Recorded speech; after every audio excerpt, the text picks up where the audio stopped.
Santidade. Produção: Esdras Savioli. Reedição: J. Alencar.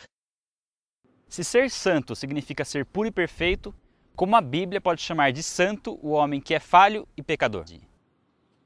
Ser santo é ser perfeito, sem defeito algum. Ser completamente justo, puro e totalmente separado do pecado, ou seja, um atributo exclusivo de Deus. Somente Deus é moralmente puro e perfeito. Inclusive, a principal forma utilizada, até mesmo por anjos, para adorar a Deus é chamá-lo de santo. Por que então a Bíblia consideraria alguns homens e mulheres como sendo santos?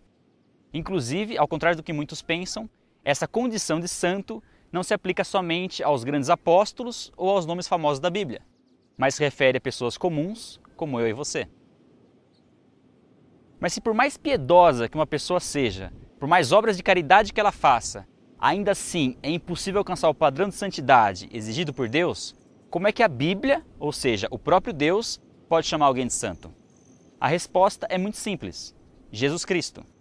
A Bíblia ensina que receber Jesus Cristo significa ser considerado uma nova criatura, ser purificado do pecado e ser tirado do reino das trevas e transportado para o reino de Deus.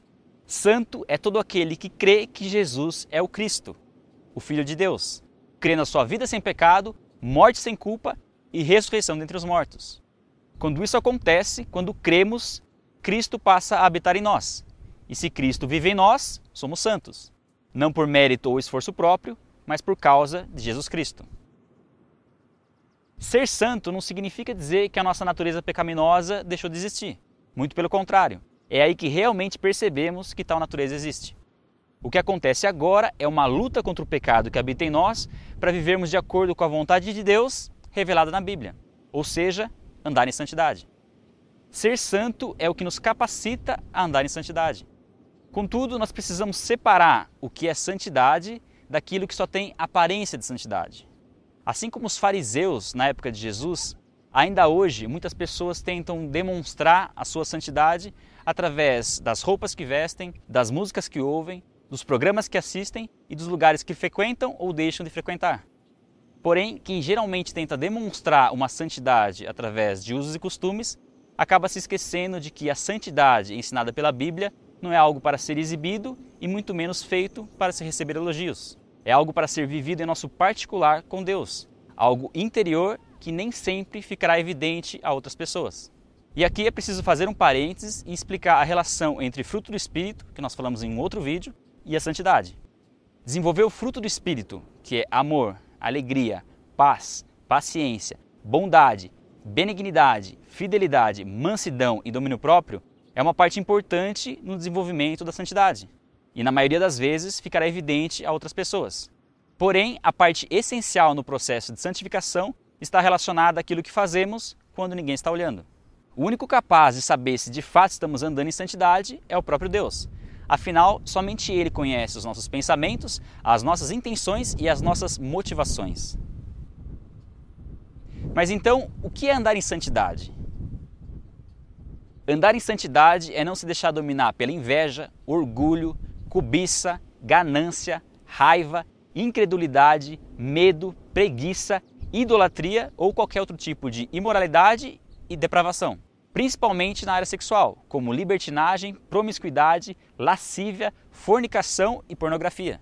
Ninguém que viva na prática dessas coisas e goste disso pode dizer que é santo e muito menos salvo. Por mais próspero que seja, por mais milagres que tenha realizado e por mais experiências sobrenaturais que tenha tido. Santidade é a separação e afastamento do mal em todos os aspectos, sejam das vontades da nossa carne, sejam dos valores do mundo. Mas como isso é possível?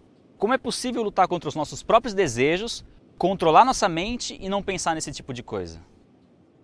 Bom, primeiro de tudo é preciso entender que o que passa nas nossas mentes não é o problema. Nós não temos como impedir que certos pensamentos venham à nossa mente, seja por causa do nosso mau desejo, seja pela influência do diabo ou pela combinação das duas coisas. O grande problema está em não orar a respeito e permitir que tais pensamentos cresçam ao ponto de determinarem o nosso comportamento e as nossas ações.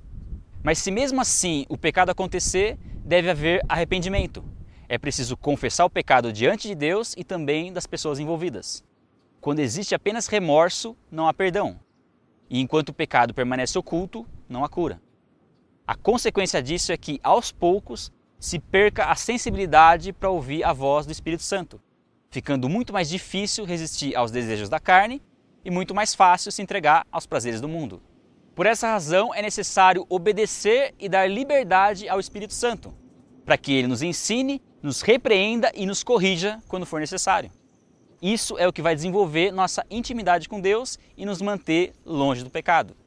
A santidade é operada de forma gradual e progressiva pelo próprio Deus. É uma ação do Espírito Santo e não do homem. Trata-se de um aperfeiçoamento diário que vai desde os primeiros passos na vida cristã até a nossa morte física. E até lá, jamais seremos perfeitos. A verdade é que a Bíblia diz que se alguém tem prazer no pecado, que continue pecando. Mas se tem prazer no que é santo, por mais erros que cometa, que continue lutando contra o pecado e andando em santidade.